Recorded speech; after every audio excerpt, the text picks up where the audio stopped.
Bueno, pues vamos a dar comienzo a la última actividad de esta interesante jornada, que es la presencia de la Administración en temas relacionados con obtención de recursos alternativos y complementarios para el agua. Voy a hacer una breve introducción. Vamos a ver, hace ya décadas que se viene hablando de los gases de efecto invernadero y que hay un desequilibrio del aporte de gases a la atmósfera debido a la quema de combustibles fósiles. El ciclo natural del carbono y otros gases se ha roto porque hay combustibles que han tardado en formarse millones de años y los estamos enviando a la atmósfera. Entonces, la consecuencia medida y medida es que aumenta la temperatura media en la superficie. Hasta ahí está medido, que ha aumentado los gases de efecto invernadero, que ha aumentado la temperatura. Ahora, eso trae como consecuencia lo que se llama cambio climático. Cada vez hay menos escépticos ya del cambio climático. El cambio climático ya lo tenemos aquí. Hay cada vez más fenómenos extremos, hay cada vez deshielo de glaciares, etc. Y eso trae unas consecuencias catastróficas. Eso trae unas consecuencias, por ejemplo, las precipitaciones intensivas que se están dando cuando son en tierra, pues primero no se aprovecha el agua de lluvia porque no se aprovecha tanto, arrastra el suelo agrícola, viene la desertización. Además de todo esto, pues hay una predicción, los modelos van apuntando en que hay zonas del planeta donde el ciclo hídrico hace que llueva más a lo largo del año y hay zonas donde va a llover menos. Entonces, estamos en la cuenca mediterránea, que es una de las zonas apuntadas en las que va a llover menos. Por lo tanto, inevitablemente el agua de origen derivado del ciclo natural del agua va a disminuir y necesariamente tenemos que acudir a recursos complementarios.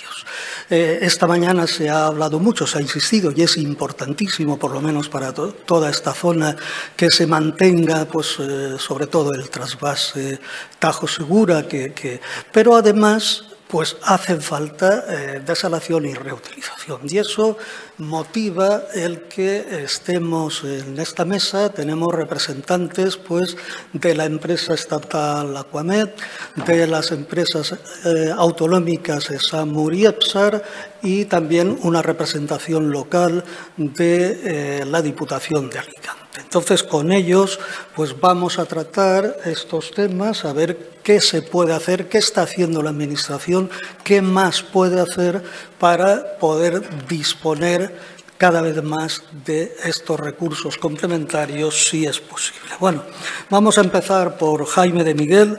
Jaime es gerente de la Cuenca del Segura, de Aquamed. Es ingeniero de caminos, canales y puertos, tiene experiencia en el desarrollo y explotación de infraestructuras hidráulicas, especialmente en plantas desaladoras y en la gestión de recursos hídricos y de mercados regulados. Actualmente desarrolla su actividad profesional en la Sociedad Estatal Aquamed como gerente territorial de la Cuenca del Segura, habiendo ocupado anteriormente otros puestos dentro de esta sociedad como subdirector de explotación. Bueno, Ángel, cuando quieras. En general, me gustaría que la intervención fuera de 8 o 10 minutos para poder tener luego pues, un coloquio. Y si no os importa, os aviso cuando os quede un par de minutos. Sin problema. Muy bien, muchas gracias, Daniel.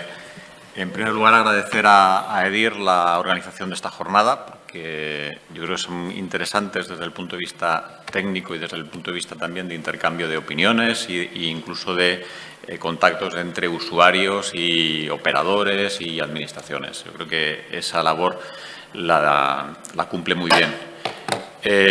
Agradeceros también a todos vosotros que habéis aguantado aquí hasta el final. Y además que como todos los que nos quedamos hasta el final de la fiesta sabemos que lo mejor viene al final. Así que muchas gracias. Bueno, yo creo que la mayoría de vosotros conocéis ya Aquamed. Sí que me gustaría contaros simplemente o enumerar, mejor dicho, los 4 pilares fundamentales. Aquamed es una sociedad estatal cuyo ministerio de tutela es el Ministerio para la Transición Ecológica y el Reto Demográfico y cuya titularidad ostenta el Ministerio de Hacienda. Eso imprime carácter, como todos sabéis. Nuestras reglas de juego vienen establecidas por un convenio de gestión directa firmado con el Ministerio y es el que nos establece qué actuaciones son las que tenemos que desarrollar. Nuestro convenio de gestión directa viene ya de hace bastantes años, en concreto desde el año 2005, y aquí se establecieron una serie de actuaciones encaminadas al incremento de recursos hídricos con una inversión de unos 1.800 millones de euros, otras de mejora de la gestión con una inversión de 900 millones de euros y la recuperación y de recuperaciones ambientales también. Un aspecto clave es que para poder desarrollar cualquier actuación necesitamos haber suscrito previamente convenios con los destinatarios finales, con los beneficiarios, con los usuarios. Y en el caso específico de las desaladoras, también una cuestión fundamental es que estos beneficiarios últimos, estos usuarios, tengan título habilitante para poder hacer uso del agua desalada. Aquamed ha desarrollado ya 12 plantas desaladoras, desde Oropesa hasta Marbella. La mitad de ellas, 6, son para uso exclusivo de abastecimiento, mientras que las 6 que se ubican en el Levante, es decir, entre Campo de Dalías y Torrevieja, tienen una utilización mixta de agua, es decir, tanto uso regadío como uso de abastecimiento. La inversión de estas plantas desaladoras está cuantificada o ha alcanzado los 1.500 millones de euros para obtener una capacidad de generación de casi 400 hectómetros cúbicos al año. La producción máxima se registró en el año 2019 con 280 hectómetros cúbicos y llevamos ya una producción acumulada de más de 2.200 hectómetros cúbicos. Una característica muy importante, o para que podamos ver la evolución del agua desalada, observamos que las primeras plantas desaladoras que se construyeron a partir del año 2005 y hasta prácticamente el 2011-2012, el 80 o 90% del uso estaba ligado al abastecimiento. Y vemos ahora cómo ya a partir del año 2016-2017 no es que la tendencia haya cambiado, sino que ya es una realidad que el 60 o el 70% de este agua lo está utilizando el regadío. Ya, bueno, la gráfica esta ya la habéis visto antes, con lo cual solo me voy a parar a constatar un hecho cierto. Y el hecho cierto es que ya la agricultura requiere de agua desalada y que el agua desalada requiere, o la desalación requiere de la agricultura para poder tener un desarrollo y una evolución óptima. Esto nos obliga a afrontar unos retos determinados. Es decir, un reto principal que es tenemos que hacer sostenible la desalación. En gran medida lo es, pero siempre pues, quedan retos y quedan objetivos que cumplir y sobre todo queda campo de mejora que es sobre el que tenemos que, tanto técnica como científicamente, promoverlo. En cuanto a la sostenibilidad, lo primero que quería comentar es la sostenibilidad ambiental. Hoy por hoy es fundamental. Es decir, no podemos entender una actividad o un proceso sin haber garantizado previamente que no va a generar un impacto negativo al medio ambiente. Y esto lo conseguimos a través de las declaraciones de impacto ambiental, las autorizaciones de vertido y fundamentalmente también con el programa de vigilancia ambiental. Para esto tenemos un organismo independiente que es el CEDEX, que nos ayuda para hacer este seguimiento y nos está corroborando que no se están produciendo ninguna afección al medio marino. Otro aspecto, bueno, lo he incorporado dentro de la parte ambiental, pero es el tema de la calidad del agua y la utilización para regadío. Ya lo habéis comentado, lo ha comentado Álvaro, también conocido como Alberto, y Alberto Morales, que venía a cuento. El tema del boro lo habéis explicado perfectamente. Y sí que quiero hacer hincapié en dos aspectos. Ahora mismo se está llevando un estudio, una investigación eminentemente práctica desde las universidades Universidad de Cartagena, Universidad de Alicante. Y se ha realizado también otro estudio en paralelo, en gran medida también documental, cuyas conclusiones se han incorporado en la nueva planificación, el nuevo ciclo de planificación hidrológica. Este estudio, que lo ha hecho el CEDEX para la Confederación, pues ha venido a analizar digamos, el estado de las recomendaciones que existían hasta el momento. Nos hemos estado guiando por una publicación de FAO de 1985, que era la que imponía unos límites para la utilización del agua desalada. Y desde el año 1985 no hemos tenido ninguna publicación o ninguna certeza sobre la afección del boro. Entonces, para esto sí que el enfoque que ha dado el CEDEX es, yo creo que bastante acertado, en el sentido de que tenemos que darnos cuenta que el problema del boro es acumulativo, es decir, no es instantáneo, no tiene una toxicidad que comentábamos antes, salvo para niveles muy altos, instantánea. Entonces, en ese marco, pues ha planteado unos niveles máximos medios semestrales de 0,4 miligramos litro y un nivel máximo admisible de 0,6 miligramos litro. Estos límites están para el agua que circula por las infraestructuras del post-trasvase, con lo cual se tendrían que obtener con la mezcla del agua desalada y el agua de regadío. Perdón, y el agua del Tajo. Eso desde la desaladora de Torrevieja se está cumpliendo, porque estamos entregando el agua siempre con niveles por debajo de 0,5. El siguiente aspecto de sostenibilidad que quería analizar es la parte energética. Aquamed viene a estar consumiendo en torno a un teravatio de energía al año, es decir, son 1.000 millones de kilovatios. Es una cantidad muy importante y sí que es importante que se conozca, porque yo creo que en eso no hacemos una adecuada publicidad, menos un año por unas cuestiones de licitación muy concretas. Desde el año 2011, toda la energía, el 100% de la energía que consume Aquamed y, por tanto, que se emplea para la producción de agua desalada, proviene de fuentes renovables. Es decir, que emisiones de CO2 con el agua que aporta plantas desaladoras como Torrevieja, Águilas, pues es cero. El otro aspecto en cuanto a una sostenibilidad energética es qué consumo específico tenemos en la desalación. Pues vemos que las primeras plantas desaladoras que estuvieron funcionando funcionaron a un nivel muy bajo y además tenían una tecnología antigua y nos poníamos con un consumo específico pues casi próximos a 5 kilovatios por metro cúbico.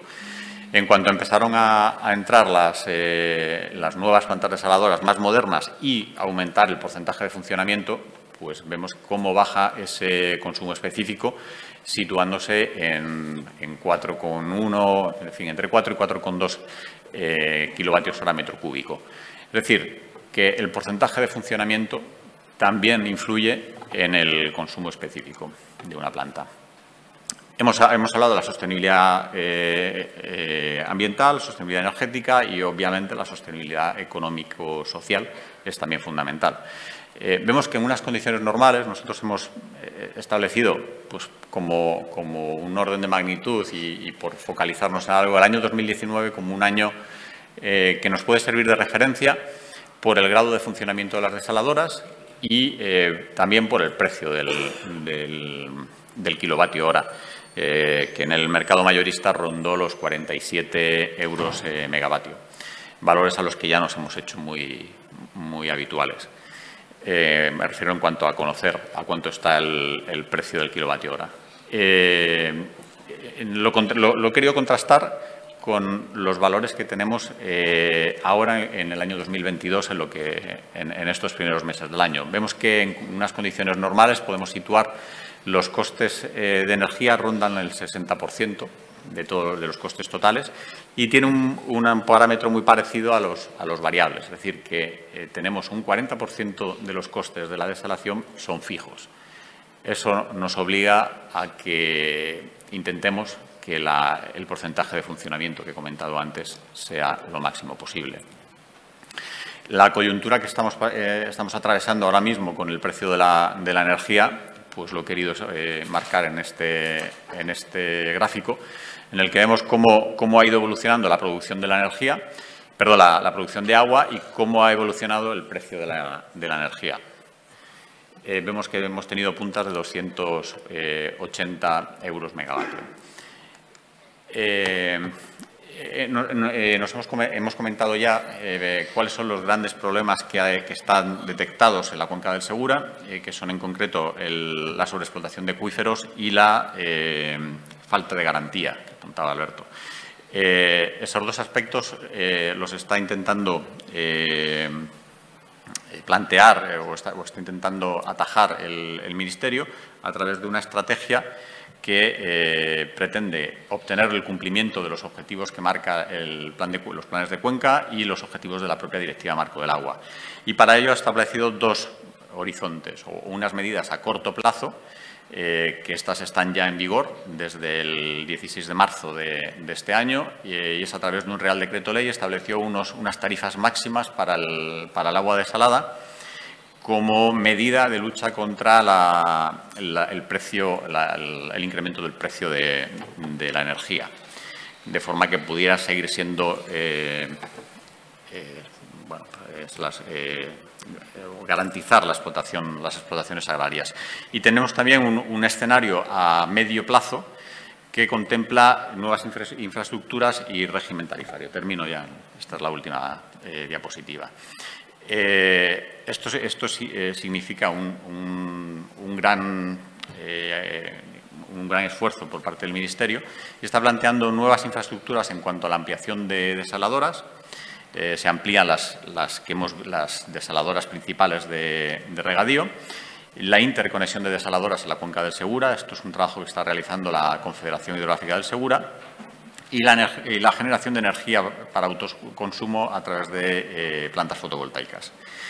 Y lo que es más importante, es decir, el Ministerio lo que está diciendo es este escenario final que va a permitir hacer sostenible el agua desalada desde un punto de vista económico. Va a haber un acompañamiento del Ministerio a los usuarios durante todos estos años, es decir, hasta que estén estas instalaciones, estas infraestructuras en servicio, y mientras no tengamos un escenario mínimamente estable de precio de energía, es decir, con en torno a 45 euros megavatio hora. Y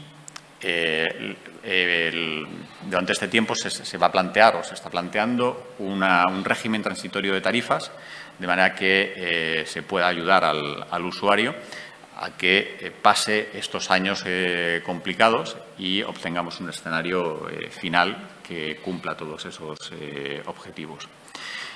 Ya, estas las paso ya. Agradeceros la atención. Muy bien.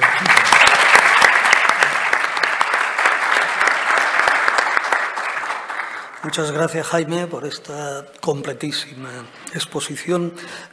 Vamos a pasar a ESAMUR.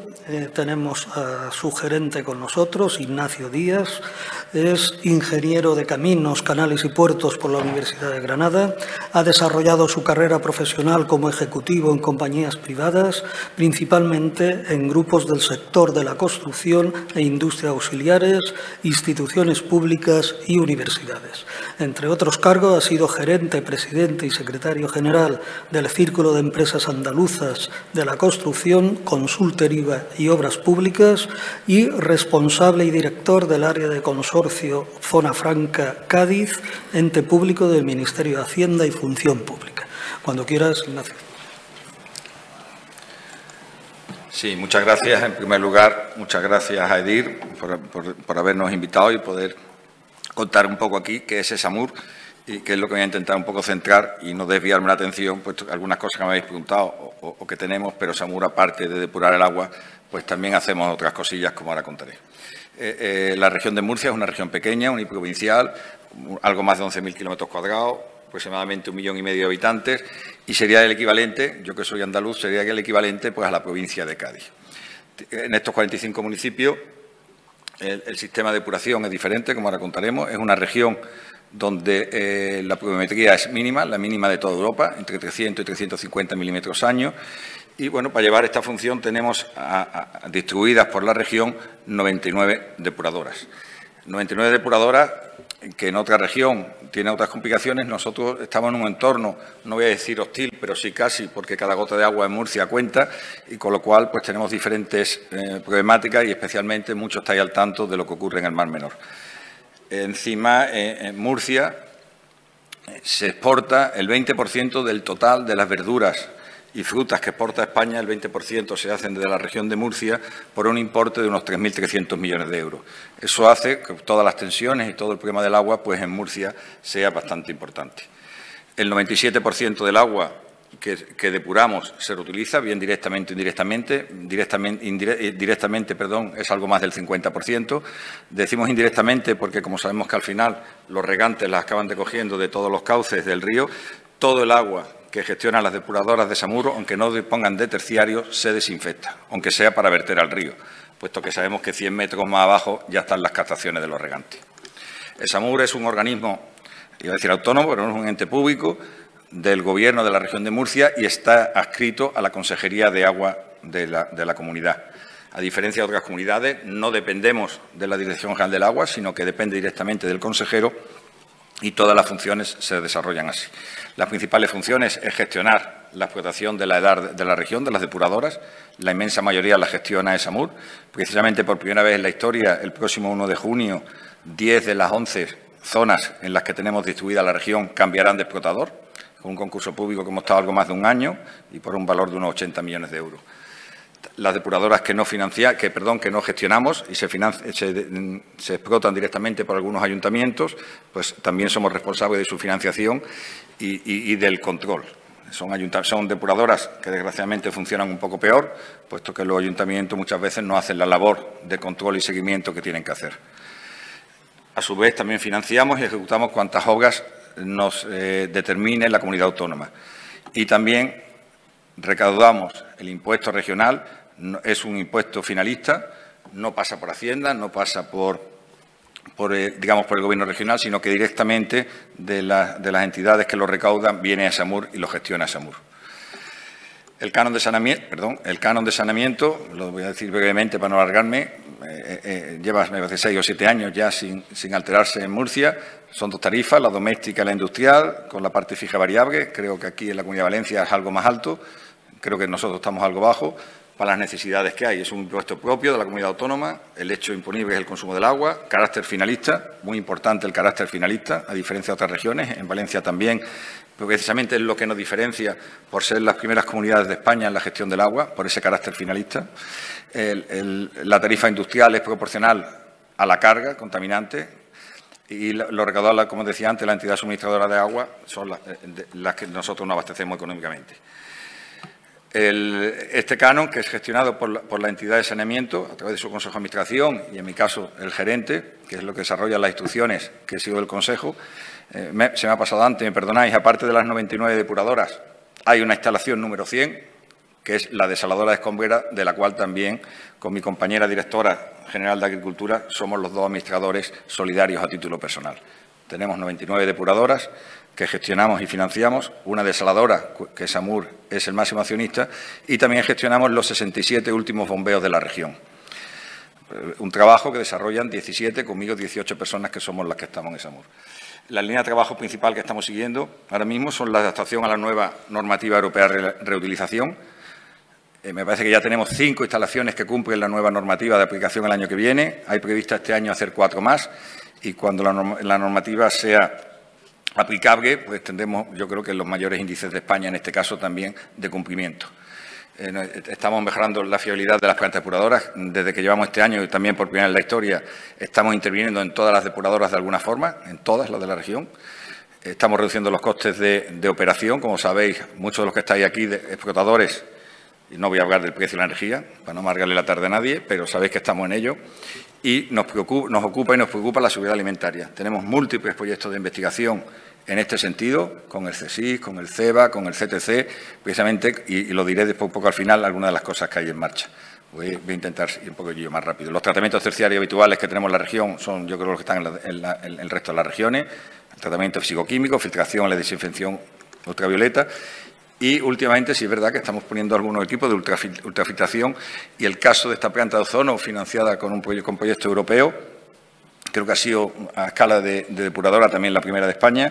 En este caso estamos probando con la doble desinfección, que el resultado es bestial, por decirlo de alguna forma, no tiene sentido, pero lo estamos probando, que es con ozono y ultravioleta, pasarlo por las dos. Está en la planta de Abanilla. Estamos intentando mejorar también la fiabilidad de estas plantas, las mejoras en mantenimiento.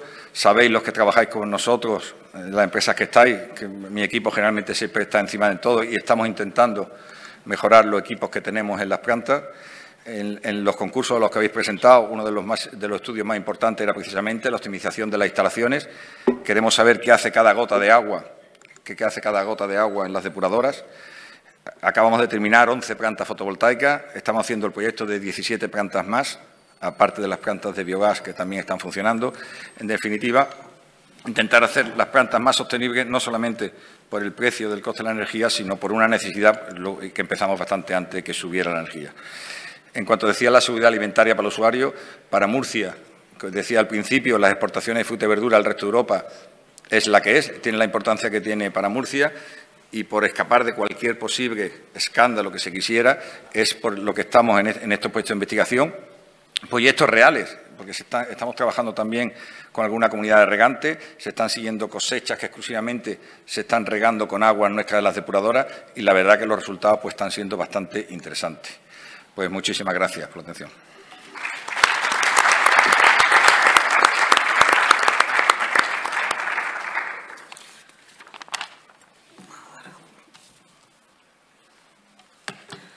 Muchas gracias, Ignacio. Te has ceñido perfectamente al tiempo en esta exposición de lo que hace SAMUR. Bien, ahora Juan Ángel Conca, que es gerente de la Entidad Pública de Saneamiento de Aguas Residuales de la Comunidad Valenciana, de la EPSAR, que gestiona un total de 487 depuradoras que tenemos en el territorio y, como bien comentaba Ignacio, es interesante resaltar pues, que en la Comunidad Valenciana ya hay 30 años de canon de saneamiento, con lo que se ha podido pues, realizar todo lo que nos va a contar Juan Ángel, cuando quieras. Muy bien, pues vamos para adelante. Desde luego, primero agradecer la invitación de la Asociación Española y entiendo que hay presentes personas de distintas autonomías, con distintos intereses. He disfrutado mucho especialmente de la mesa redonda esta mañana de los regantes. Es una pena que no estén, creo que aquí estamos algunas de las administraciones que algunas de las respuestas podríamos dar y algunas de las preguntas podríamos añadir. Y Ignacio contaba muy bien la labor de SAMUR y somos hermanos o gemelos, mayores o menores, que nosotros no es que tengamos 5 veces más problemas por tener ese volumen de depuradora, los problemas son comunes. Afortunadamente, pues la situación de la albufera no es la del más menor, pero desde luego el esfuerzo que hace SAMUR y que hacemos EPSAR para contribuir a a la validez del ecosistema y de la depuración, ahí está. Me apetecía hablar de Alicante, primero por ser de la Terreta, por ser de Villena, por tener alguna cosa que aportar en ese sentido y también por si había alguien de otras autonomías. Este mapa no es de Alicante, ¿vale? Este mapa ciego no es de Alicante, este mapa ciego es de, no sé si alguien lo sabe, ¿alguna sugerencia? Bueno, de Castilla y León, ¿de acuerdo? Que en principio poco tendrá que ver con esta tierra, en principio, con la provincia de Alicante.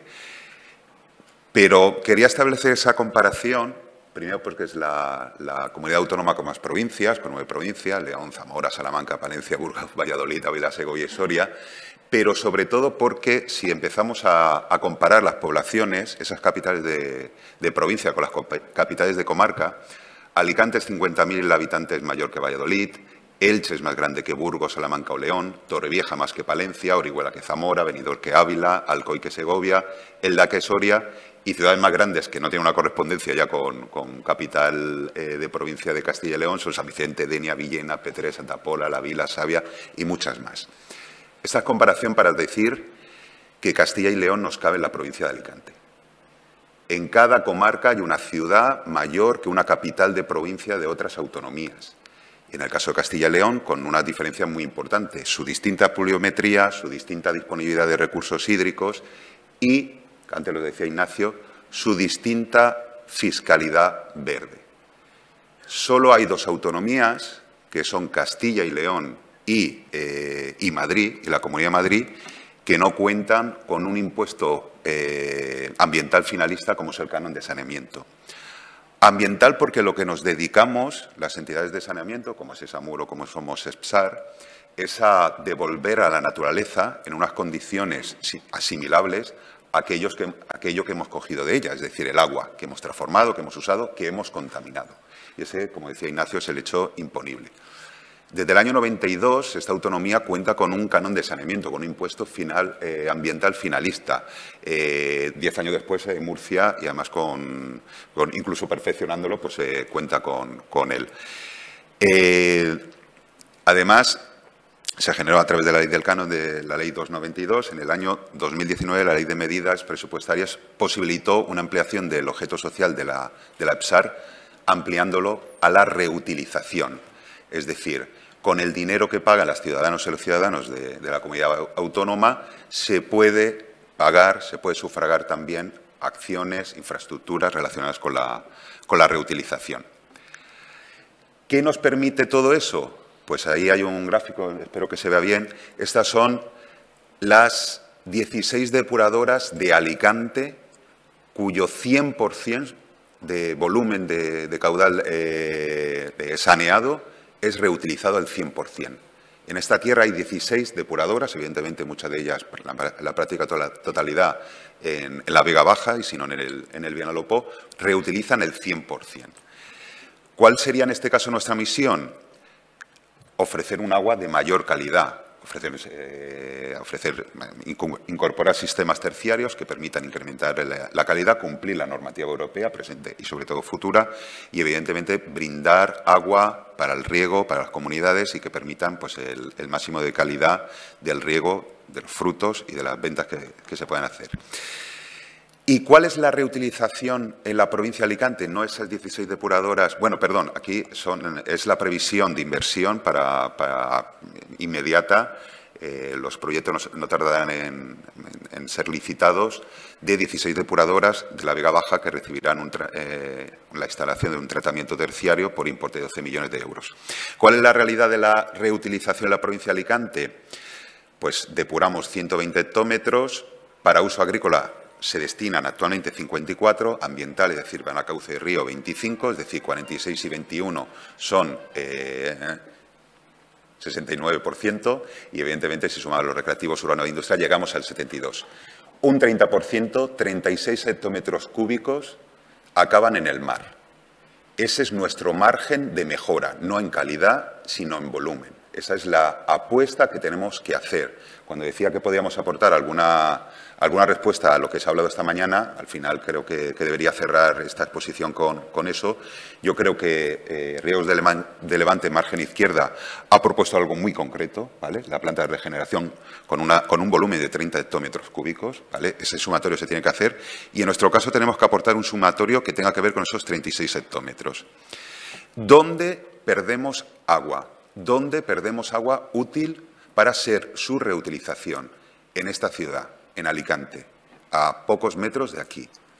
Las dos grandes depuradoras de la ciudad de Alicante, Rincón de León y Monte Orgegia, pues depuran del orden de 29 hectómetros anuales.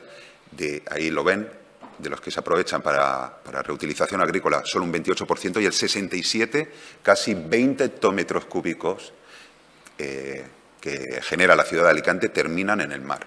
Y, evidentemente, esa es nuestra asignatura. Ese es, por reducirlo, exactamente el foco en el que tenemos que actuar y, lógicamente, como se ha hablado a lo largo de la mañana, eso se consigue con infraestructura, que hay distintas empresas que han hablado de posibilidades, pero sobre todo con dos cuestiones. Una, que haya alguien al otro lado del tubo. Es decir, que no acabe en el mar significa que se tiene que reutilizar, es decir, que tiene que reutilizarse para el riego. Y eso, como se ha dicho esta mañana, Manuel Navarro de Acciónalo y comunero de Riegos de Levante, como ha resaltado, lo ha dicho muy claro. Hace falta que tenga calidad, que tenga un precio que se pueda pagar y que también corresponda con la estacionalidad, es decir, que se pueda utilizar en ese momento que se necesite. Por lo tanto, lo que necesitaremos es acuerdo entre regantes, entre administración y regantes, y también sistemas de regulación. Y eso será, al final, lo que necesitaremos también es que la ciudad de Alicante, a través de su administración local, cumpla con su ordenanza y la conductividad de una ciudad costera como es la ciudad de Alicante no nos aporte una conductividad tan absolutamente alta como es actualmente la que recibimos en las plantas de Rincón de León y de Monteorjeje, pero principalmente Rincón de León. Por lo tanto, lo que toca en esta provincia en cuanto a reutilización es fijarse en Alicante. Lo que toca para fijarse en Alicante es lograr, primero, que la conductividad en origen llegue, sin lugar a dudas, cumpliendo la ordenanza municipal. Si puede ser, evidentemente, con índices inferiores. Me gustaría que en un próximo encuentro, pues lo que se está trabajando entre las distintas administraciones, en este caso especialmente desde la Consellería y también con el Ayuntamiento de Alicante, consigamos ese proyecto de vertido cero, es decir, que no llegue ese agua al mar, que no se malgaste, que no produzca un problema ambiental también a los vecinos del barrio de San Gabriel y que sea aprovechada para el riego. Entre otras cosas, y con eso finalizo, y ya veis que pongo mapas de todo menos de lo cercano, tenemos que ganar, desde mi opinión, soberanía hídrica. Estamos hablando del trasvase, estamos hablando de decisiones que nos menguan aportes foráneos. No es casualidad que las dos únicas autonomías que no cuentan con un canon de saneamiento sea Castilla y León y Madrid.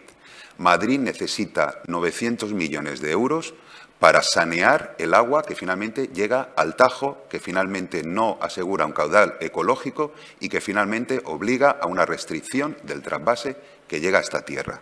Es decir, todo está relacionado. Tenemos que ganar soberanía a través de la reutilización de las aguas que se generan en ciudades como Alicante, pero no contar con una fiscalidad verde finalista también es responsable que hoy por hoy tengamos que depender, como decía Manuel Navarro esta mañana, de estudios, estudios no objetivos en el caso del caudal ecológico del trasvase Tajo Segura. Por lo tanto, uno, lo que pasa en otros territorios nos influye y debemos ganar soberanía, y si lo hacemos es, evidentemente, concentrando qué proyectos y, por último, con una fiscalidad verde. Muy bien.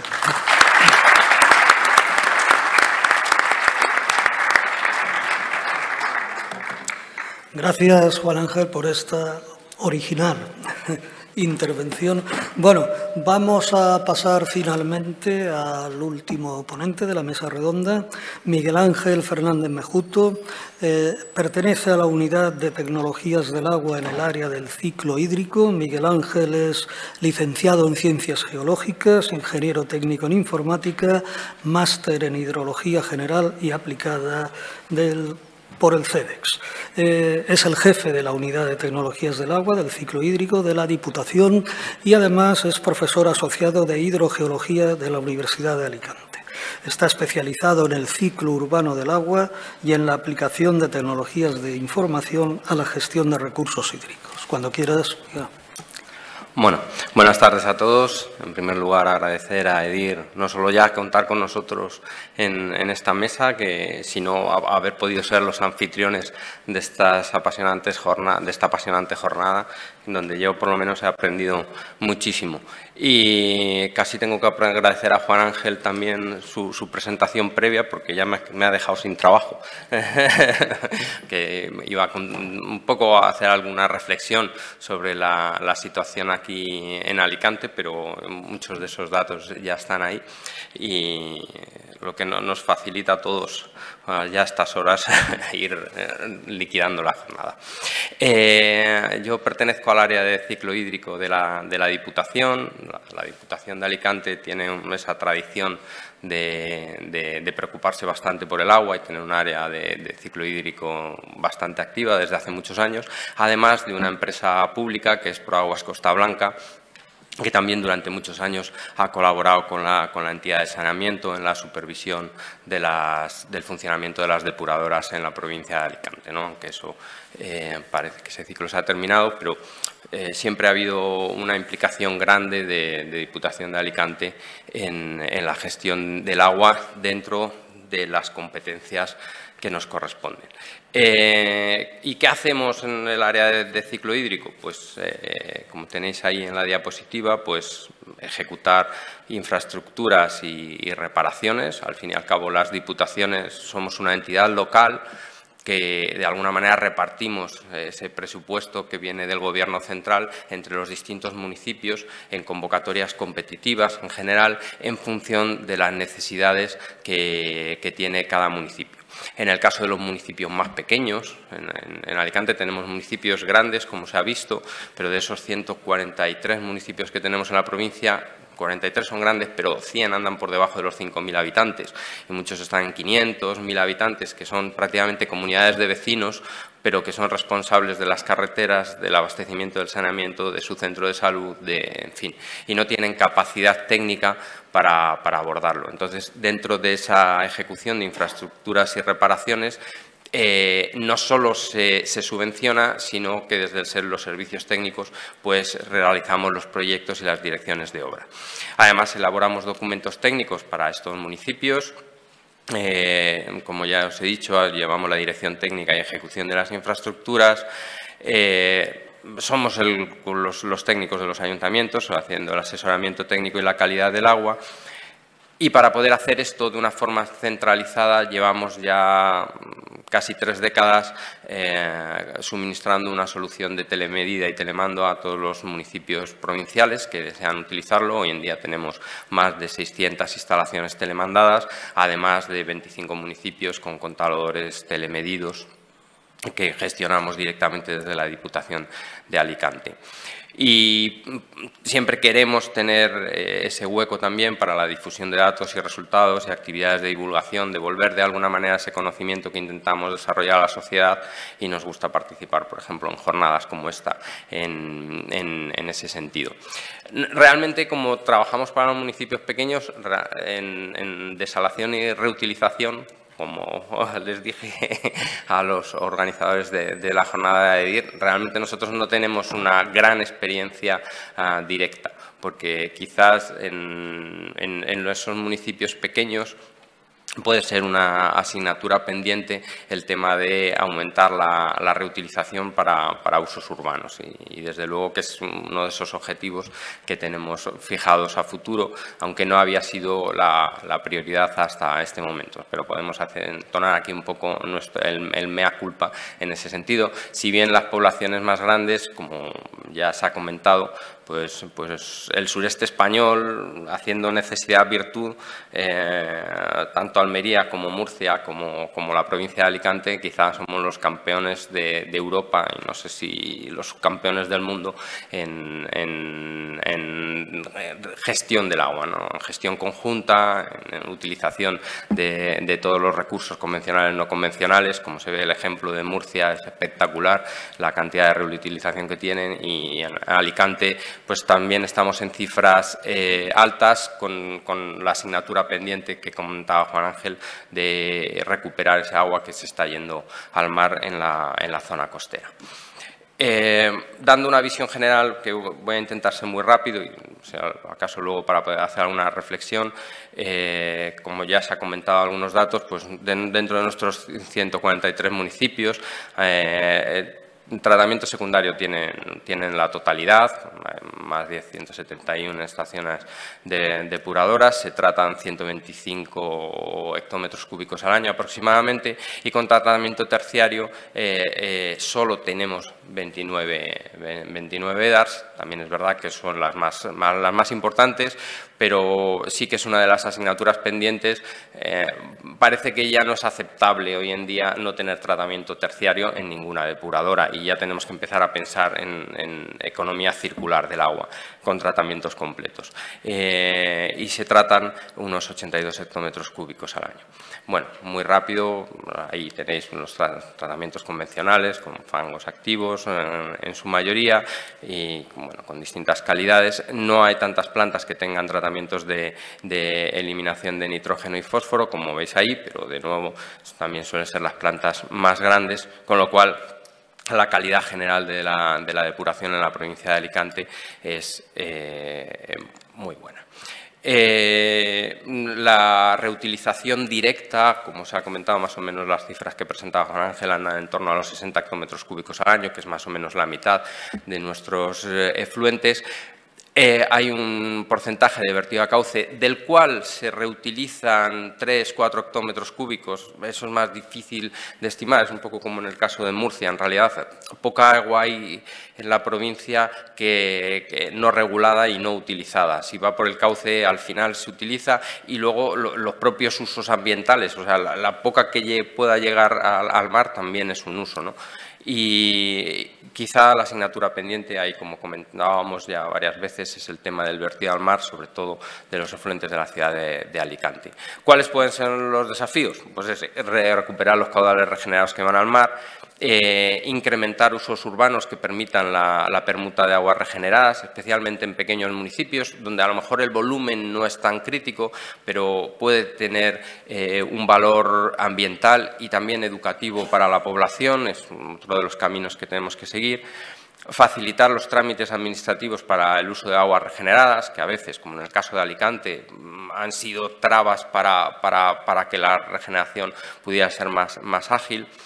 Incorporar las aguas regeneradas a la planificación hidrológica de forma efectiva, porque a veces todavía echamos un poco de menos esas consideraciones que se incluyan en los programas de medida de los planes hidrológicos, y mejora progresiva de los tratamientos, que vamos viendo que se va produciendo, y de nuevo, mejora en las redes de saneamiento para evitar esas filtraciones y salinizaciones, que luego tenemos esas aguas demasiado salinas en las depuradoras. Es un grave problema el tema del mantenimiento de las redes, porque en realidad el precio del agua en España, como todos sabéis, no paga realmente el mantenimiento ni de las redes de abastecimiento ni de las redes de saneamiento, que todas están en peor estado que deberían de estar. Desde algunas cifras rápidas de desalinización, bueno, pues creo que desde Diputación de Alicante fuimos pioneros. No estaba yo en Diputación de Alicante, andaba en pantalón corto casi entonces. Ya en 1988 se hicieron una serie de pequeñas plantas desaladoras, 7 plantas en municipios, donde se iba allí con una moneda y la gente podía sacar agua desalada en municipios que en aquel momento no tenían alternativa de agua potable en condiciones en la red de abastecimiento.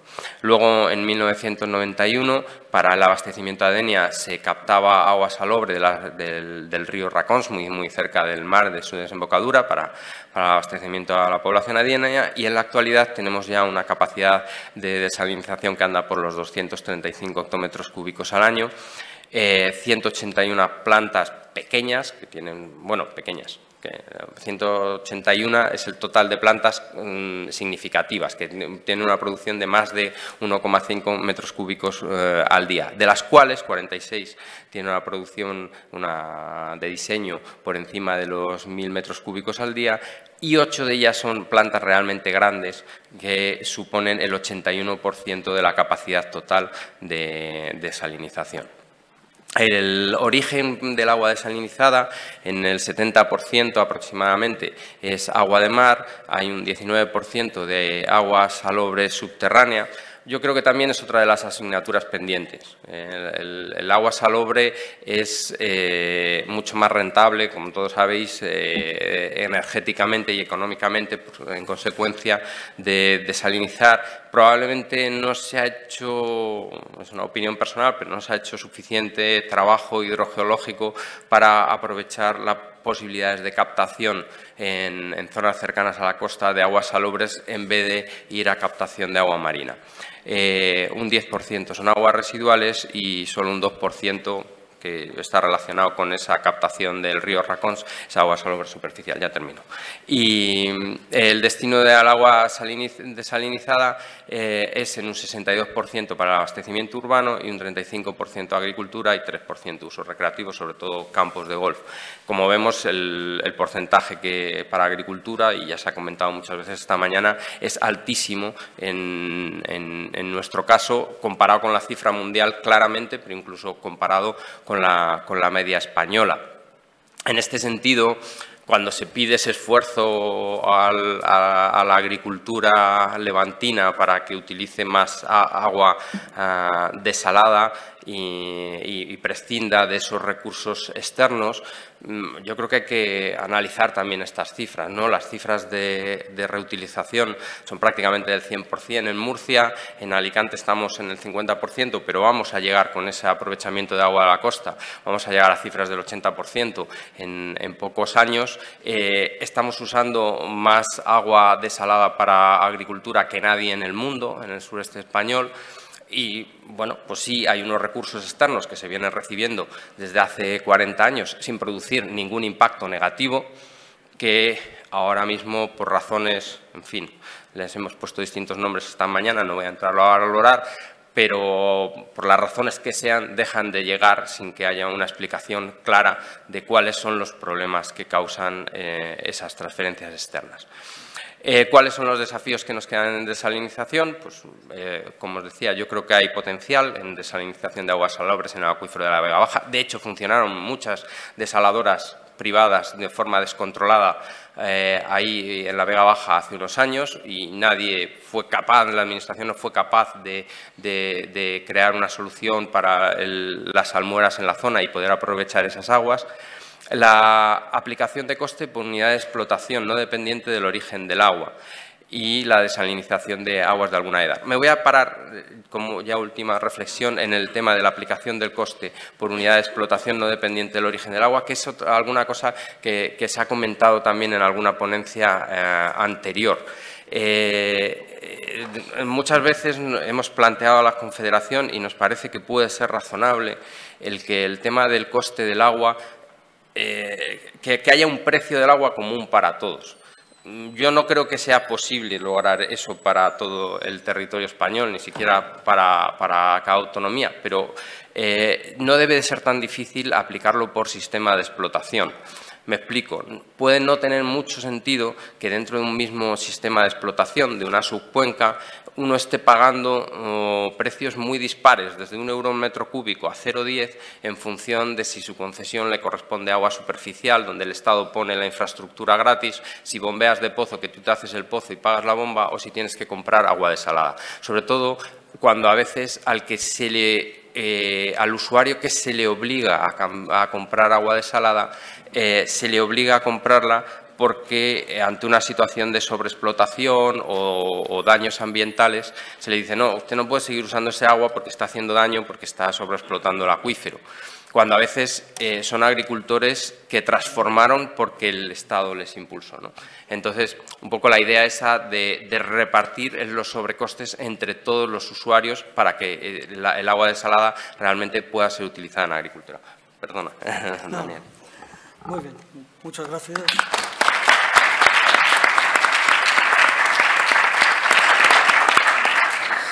Bueno, gracias a todos. Miguel, estás disculpado, nos has cedido este magnífico espacio para que tengamos la jornada. Bueno, yo creo que tenemos 10-15 minutos para debatir, preguntar. Por favor, si hay alguna pregunta, que se presente el que la haga. ¿Sí?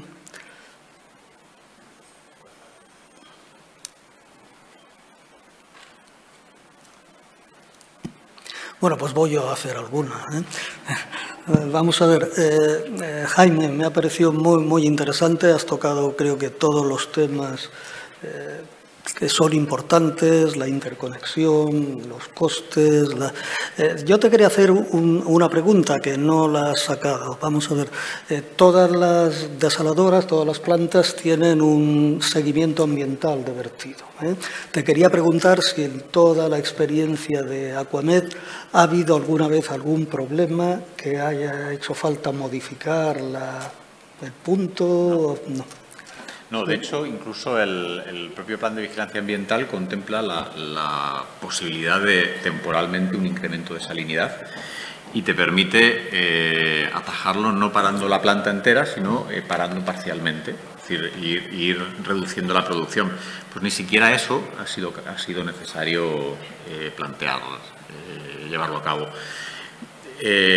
Hasta el año 2016-2017 pues estábamos con unos porcentajes de funcionamiento pues medio alto y en esos momentos pues decíamos a lo mejor simplemente es porque no han llegado las plantas a su funcionamiento completo. Pero en el año 2019, como hemos visto, en concreto la desaladora de Torrevieja llegó a un 95% de producción, a un 97% de producción la desaladora de Águilas el año pasado, y en ningún caso se ha producido un episodio significativo de afección al medio ambiente. Muy bien, muchas gracias. Bueno, a los gestores de canon de saneamiento, quería plantearles un tema. Vamos a ver, aprovecho siempre todos los foros estos para decirlos. La normativa que tenemos de depuración viene del año 91, de una directiva europea del año 91. Han pasado pues 30 años, más de 30 años, y los límites mínimos de vertido no se han variado. La tecnología ha variado, ha mejorado muchísimo. Los costes de tratamiento han disminuido y, como se decía antes, todavía hay muchas depuradoras que, bueno, que se dice cumplen porque llegan a esos límites de vertido del 91. Estamos intentando, tal como indica la normativa marco, recuperar el buen estado ecológico de las masas de agua. Para recuperar el buen estado ecológico de las masas de agua tenemos que verter agua de mejor calidad, agua tratada, agua depurada de mejor calidad. Entonces, lo que yo estoy planteando es que pienso que habría que ir, por lo menos en nuestras comunidades que están muy avanzadas en el tema de depuración, quizá el objetivo debería ser terciario sí o sí en todas y alcanzar unos límites de calidad que permitan reutilizar el agua sin necesidad de tratamiento adicional. O sea, para mí eso también favorecería la reutilización porque ya no tendríamos que pensar en tratamientos complementarios cuando vamos a reutilizar, ya el agua tendría una calidad perfecta para proteger al medio ambiente, para reutilizar y no tendría que haber un tratamiento adicional. ¿Y cómo se financia esto? Bueno, ya iba yo, vamos a ver, el que contamina paga. Entonces, yo pienso que los contaminantes somos los usuarios del agua y deberíamos, es una opinión personal, intentar devolver al medio ambiente el agua en las condiciones más próximas a cómo lo hemos tomado del medio ambiente. Entonces, ese aumento adicional de depuración podía ir pues al canon de saneamiento o equivalente. No sé qué pensáis. Bueno, yo si te parece. Sí. Efectivamente, la normativa es antigua, pero ha habido cambios de normativa. Es decir, en el Mar Menor tenemos una autorización para las depuradoras que cumplimos perfectamente y ya hace algún tiempo es declarada zona sensible y los parámetros que exige Europa son bastante más bajos, que los cumplimos también. Eso se cumple. Yo tengo una pequeña discrepancia. Es decir, yo creo que sí, que el canon, los ciudadanos debemos de pagar. Lo que contaminamos pagamos, creo que eso no hay duda y si queremos seguir viviendo en este mundo con esta calidad de vida, eso hay que seguir haciéndolo. Pero yo creo que también hay que explorar otras vías. Yo creo que el agua que nosotros estamos depurando y se está reutilizando, yo creo que los ciudadanos han pagado, o sea, a lo mejor hay que hacer algo más y podrían seguir pagando algunas mejoras, como estás diciendo, pero yo también creo que hay que pensar que ese agua ya se está llevando a la excelencia, y lo estoy diciendo desde el punto de vista, en algunos casos en Murcia, no porque el medio me lo esté pidiendo, sino porque me lo está pidiendo la seguridad alimentaria. O sea, estoy creando un agua específica con unos consumos energéticos y de otros aditivos bastante importantes, y yo creo que había que pensar en redistribuir también un poco el coste, es decir, el coste último de desinfección, pues creo también que ese agua, pues también en algún momento, no ahora, pero seguramente dentro de unos años lo veremos, no será tarde, seguramente los que se aprovechen de ese agua, pues también tendrán que hacer un aporte para que el agua que echemos, el agua que se utilice, siempre sea mejor, siempre sea mejor. Yo creo que es una cuestión de todo. Yo creo que sí, especialmente importante, no sé si se oye, especialmente importante abordar ese apartado medioambiental. Somos entidades medioambientales, es decir, pues hacemos un saneamiento y devolvemos a la naturaleza lo que hemos cogido de ella, pero lo hacemos contaminando. Las estaciones de depuración de la Comunidad Valenciana, es decir, las 487 que gestiona la APSAR, es la segunda instalación más contaminante de la Administración valenciana después de los hospitales. con la diferencia de que difícilmente vas a menguar el coste energético, vas a decir que cierras un quirófano o una consulta y, sin embargo, pues en depuración tenemos que hacer el esfuerzo por idiosincrasia, por ser tener una actividad ambiental. Contaminamos mucho. Y es importante porque hablabas de la tecnología, pues después de determinados sistemas, aunque hoy es un día, es una jornada también de mostrar nuevos equipamientos, nuevas tecnologías, las generales, los procesos están plenamente definidos desde hace años. Por hablar de una depuradora que no sea de Alicante y hablar, por ejemplo, de la más grande de la Comunidad Valenciana, que es Pinedo, que tiene una sentencia en contra por no tener autorización de vertido, tiene una sentencia que obliga a aminorar los perjuicios de olores, de ruidos, de distintas situaciones. Todo eso lo tenemos que hacer pagando energía. Es decir, sabemos hacerlo, sabemos depurar, se puede hacer bien, pero igual que la desalación es una cuestión, bueno, cuando has dicho un teravatio, es descomunal el gasto energético. Y ahí está nuestra huella de carbono primordial. Somos incoherentemente instalaciones con una finalidad ambiental que contaminan muchísimo y, por lo tanto, eso lo tenemos que tratar de modificar. Y, además, y por eso estaban mis primeras diapositivas, con un recurso que ya está. Es decir, el agua que se genera en Denia, que se genera en Villena, se está generando y se está regenerando. Y no depende de un gaseoducto que viene de Rusia y que un día se puede cortar. Hoy en día está pasando y lo tenemos que aprovechar. Por lo tanto, ya que estamos cumpliendo las normas y queremos ir además a los reglamentos europeos, el reto, sin lugar a dudas, es menguar el gasto energético, sin lugar a dudas, y evidentemente reutilizarla cuando hayamos hecho ese trabajo. Muy bien. ¿Alguna intervención?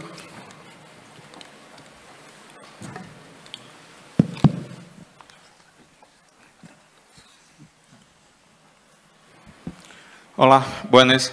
Silvano, de Companhia de Suministro de Água de Brasil. Uma enhorabuena por las apresentações. Para mim estão sendo muito ricas.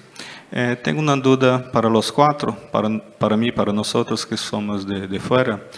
Em geral, como é a repartição de riscos e de custos entre a administração pública e os privados que são contratados tanto para a fase de construção e também de operação, de dar e de desaladoras? Em geral, que riscos são mantenidos por a administração e quais são transferidos para o privado?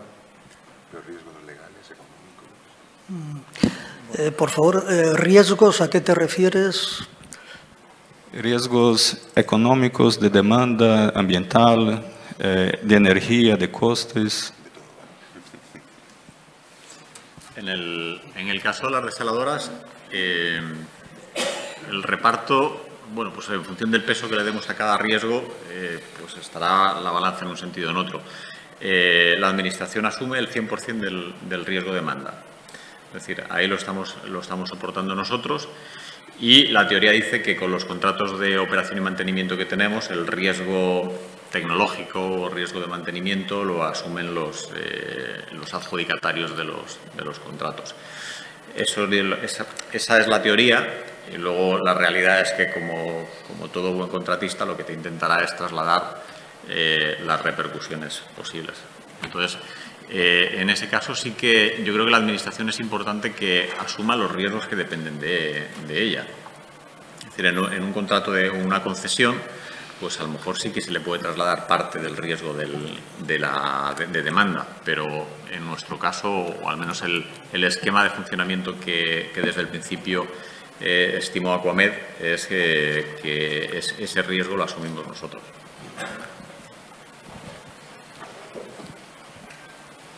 Al igual que el riesgo de tarifas o el riesgo de ingresos. Es igual. Bueno, un breve comentario de Miguel. Me parece muy buena idea lo del coste por unidad de explotación. Lo que ocurre que no sé si hay alguna normativa que puede impedirlo, ¿no? Porque el tema tarifario creo que se fija por la administración local, ¿no? Bueno, es un tema complejo, pero es un tema que hay que abordar. Es igual que También a menudo se dice que el agua, por ejemplo, para la agricultura de las desaladoras no es subvencionable y luego siempre ha habido muchos casos donde ha terminado siendo subvencionada y continúa siéndolo. Ya veremos.